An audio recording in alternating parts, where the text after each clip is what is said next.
Yeah, just talking about the fight. Long-awaited rematch from about 8 years ago, and yeah, I wouldn't say I'm overly happy with the performance and stuff like this here, but you know, you got to adapt in this game, and you got to use your fight IQ. So I knew after the first round, maybe like halfway through the first round, I felt like my chest was very tight, like I had to conserve my whole energy. 100% no way lie with this. After the first round, I felt like I had to conserve myself and use wrestling, my clinch game.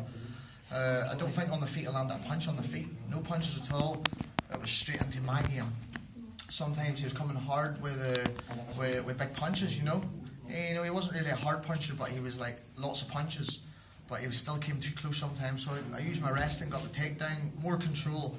I would like to use ground and pound. You know, that's my game. When I get on top, I like to ground and pound to open up some like submissions or something like this here, or even just stay there and throw ground and pound. But even that there, I hear my corner saying, "Come on, you're in your game, let's throw." And I'm like, no, I'm tight, my chest is tight. I felt like I couldn't breathe right, so, and you could see that. I know even in the fight, I know when I watch it back, I know for a fact how I felt there. And that's where I just felt a wee bit, you know, peeved off. I felt like I could have did a bit more, but he was saying some stuff during the fight, like, you're born, you're this, you're that, you're this, and I'm like, come on, you had 8 years to do this thing. You had 8 years to take me away from my game and get it back to the feet and hurt me, you know, hurt me bad. You know, he did land one big shot the first round. It was the very first punch, like that was one big boom, and I was like, oh, you woke me up. My coach always says that's the wake-up call, you know. But he had to really hit me a harder shot. I think he threw a nice high kick and kind of glanced off my head, but it never really hurt because I seen it coming. And but other than that, I was forced to use my game. It's like my safety game, you know. And wrestling's a big part of the game that a lot of people don't really like or understand and stuff like this here. So this is what I had to use. So I had the. As Conor McGregor said whenever he fought Diaz the first time, he never conserved, he wasn't efficient with his energy, but I had to be efficient in that fight. And you could see third round was a bit tired, you know. Second, third round was a bit tired, but I did what I had to do. But other than that, it was a great show, you know. The first fights were good, a lot of finishes, a lot of guys from the south getting finishes. We were a bit unlucky with some of the fights we had with our teammates, but I went in there and represented and got the job done, so we got the win for up north. And you know, for me to have the first event here, the first event in the middle of Europe, you know, like come to Belfast is, you could have went to Dublin, you know, but you know, it came to me, the Brave MMA Europe guys came to me and says after the last fight in Belfast, no problem, let's do it. We want you to fight this guy Myles Price, you fought him before. I said, this is a perfect matchup for me, you know. So got the fight together, and we had to watch his fight first because he fought like a few weeks ago, you know, maybe like 3-4 weeks ago. So I watched this fight and I thought, yes, I'll smoke him, you know. And then like maybe 2 weeks before the fight, I got like a chest infection, so I did. But I never really thought too much. I felt like it was clearing away, but it feels like it was like a web in your chest. It was catching you when when I was breathing. So that kind of reserved me a wee bit of my game. But even at that, the boys kept saying, this is it, people can break when they do this. They could just say, okay, just fold. But no, I didn't fold like that there. I keep going to the death. That's the thing I always got. I keep going to the death. Strong heart, mind, determination every time. You know, I'm not quitting there. And if it hits me hard, I'll keep coming. But I was glad to be a part of this here. This was good, you know. And you know what? I could possibly fight for the interim title fight next year on Brave, because they got a couple of Brazilian boys who were talking smack about me. Like, well, I just said I would like to beat Myles up first. I didn't do it the way I wanted, like, but I still dominated the fight. And then could fight for the interim champion. Is this Lucas Mineiros? Is he interim champion or is he real champion? Is he? Is he real champion? Interim champion. Okay. And then this guy the guy that Lucas Mineiros beat, I forget his name, Lucio something. He come on. Yeah, he come on smack talking saying, oh, you think you're a UFC reject. You think you can come here, you're an old man, I'm 31 years of age, right? What are you, 27? I'm old. So what's your Romero and all these boys? What would you say to them? What are they, grandas? Come on, man, like, you know, you just want to try and get your way into a fight here. You had your chance to fight this guy for the title. He did good in the fight, but your wee weak body crumbled. You know, his limbs just broke, you know. He could have had that. Like, what about Jose Alde's boys that broke their hands, broke arms? Faber, they buckled on and kept fighting, so he crumbled and at the final hurdle. In the deep rounds, he crumbled. So he had his chance, needed to like that, but he sees a new, fresh bit of blood sneaking in there. Like, he thinks I'm all smack talker because, like, Conor McGregor and all these boys, they all talk and stuff like this. They think everybody's like that, you know. He come on saying, oh, you're a piece of this, that. And I said, man, listen, I'll beat Myles up, and then you can fight Myles. 2 losers fight each other, and then I can jump in and fight this guy out in title, and then you see where you're at after that. But then you hate someone else coming in, see that as competition, be determined to come back and prove that you're capable of winning the title. So I could possibly fight for that there. But I just want to give a big shout out to the Prince of Bahrain, for expanding the show. And it's only like a baby promotion at the minute. They're young in their career, and they've been to Brazil, all over the Middle East. It's a hotbed. They're starting to travel away over to the Asian side now. Like, there's a lot more rumours where they could be fighting the European fight next, and it's a good possibility I could fight in this card. I would love to be a part of that, because this is fresh for me. This is something new. Whenever I was younger, before I joined the big promotions, I was job. I would want a job, and then I was bored. I'm going to a different job. So here we are. It's like rejuvenating. And I was training hard after my last fight. I went straight back into the gym, and I trained hard. Whereas before I trained and was off for a month, back training, stop training, like cheating the game a bit. But this fight here, I was straight in the training, so I'm going to be straight back in the training on Monday again to help my teammates get ready for their fights. I've got a couple of Race McKee fighting for the Bama Lightweight World title, defending his belt, so we'll be straight in to help him go into the enemy territory to get the job done. And that's it, so I'm glad to be a part of this show. I think it was a great show and a great turnout.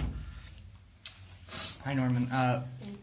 Yesterday he said you were cut for a reason, and you said to him you'll never get to the UFC. Did you take offence to that, and did you go into this fight thinking I'm going to show you the difference? No, not really. It didn't really bother me. That smack talking doesn't really play to me at all. I was just saying some things that he wishes he could have been there and stuff like this here. That's all it is. He wishes he could have been there. But I earned my way there. I got there through the ultimate fight. Maybe not the toughest way to get, but I got the chance to get there and look at the fights I faced.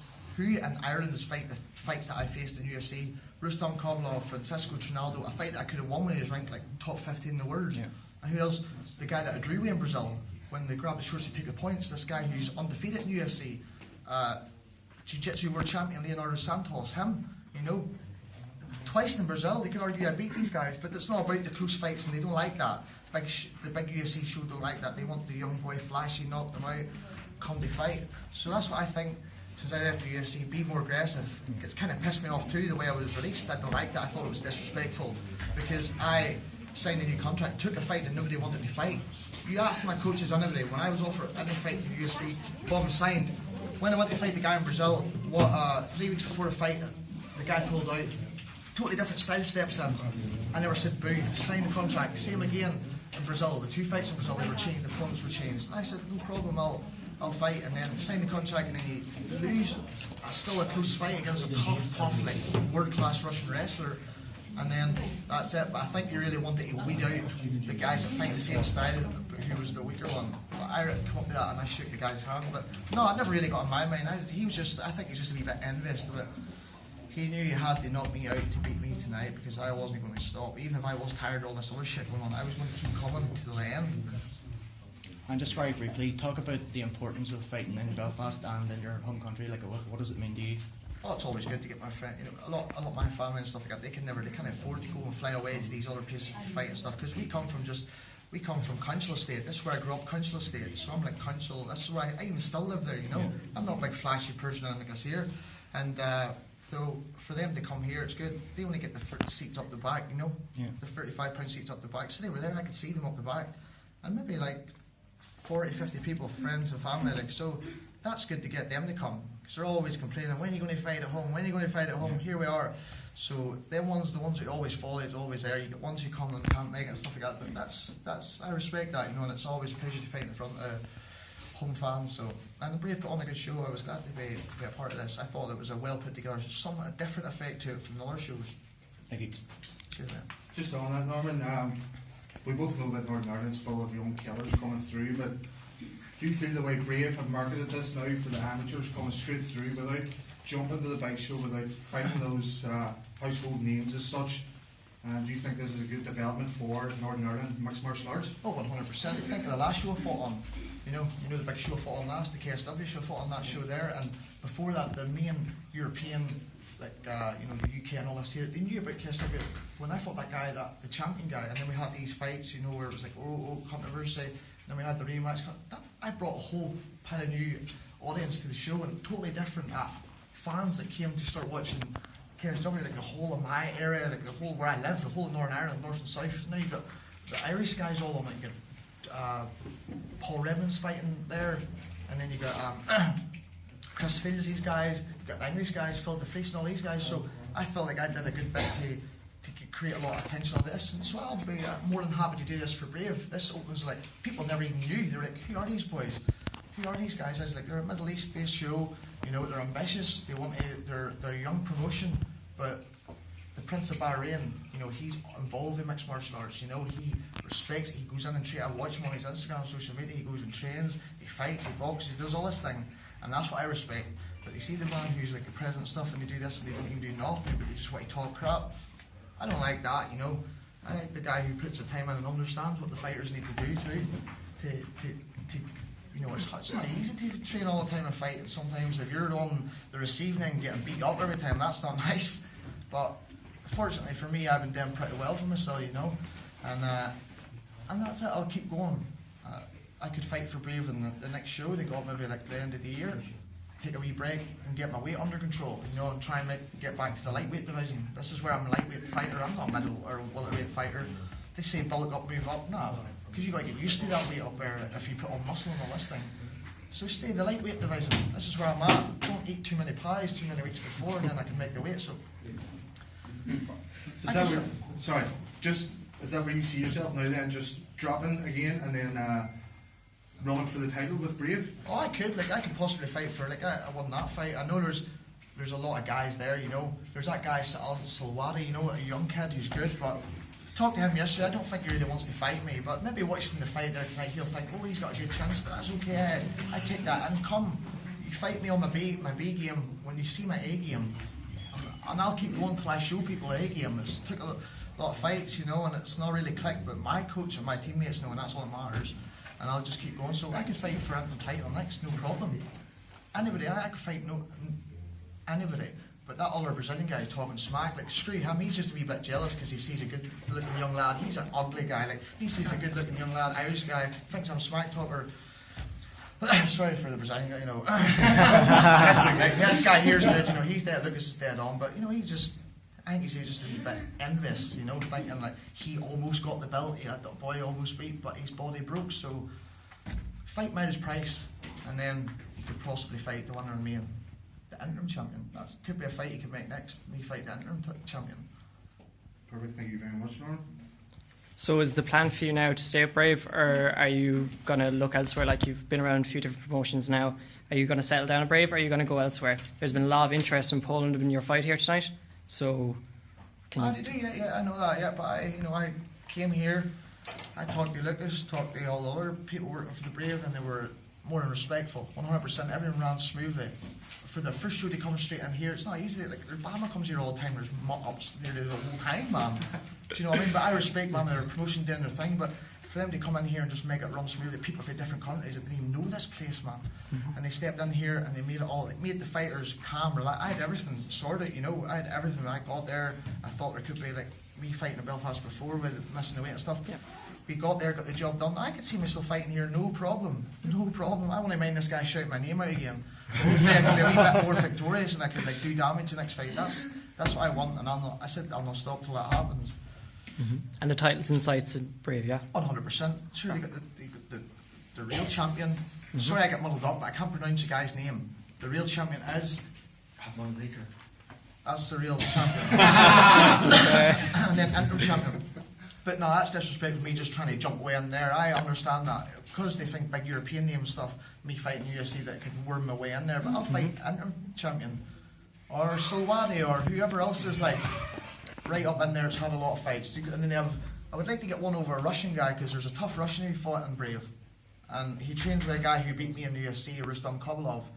He's a tough guy, a tough fight. So I would like to get revenge on a Russian wrestler, 100%. I would like to get revenge on that there. So I'm not being disrespectful to that, like, because Russian fighters are respectful, but I could go to interim title now next. Yep. Norman, I saw you earlier today. You were calm, collected. You didn't seem nervous at all. Did you feel those kind of good form of anxiety leading up to the fight? And for you as a fighter, do you think that's a good thing when you get nervous before a fight? Do you think, like we've seen, like for example, someone like CM Punk, he said that in his very first fight, he wasn't nervous, he was relaxed, and he didn't feel He anything. didn't look like a guy that was not nervous. He looked like a guy that just was not meant to be there. Yeah, And, exactly. I'm speaking the truth. I'm not going to lie. Like, and he even says, "What am I doing on the main card?" Like, let's be real about it, man. Like, the guy's like a WWE fighter, but he's trained. He's trained in mixed martial arts and did all this. But when he stepped in there, I think it was just a wee bit too much. I think he should have brought it from this bottom up. Okay, but yeah, I felt good coming into the fight and stuff. But warming up, I felt like the web started catching my breathing again. I was playing up, no way talk bollocks or anything like this here. I'll tell it straight up. I felt like I had to conserve myself after feeling that I was breathing a wee bit heavy. So that's what it is. But I'm confident every time I'm going, because I know that my game is still to shine. Like what I hate deep inside, I'll just keep going till that comes.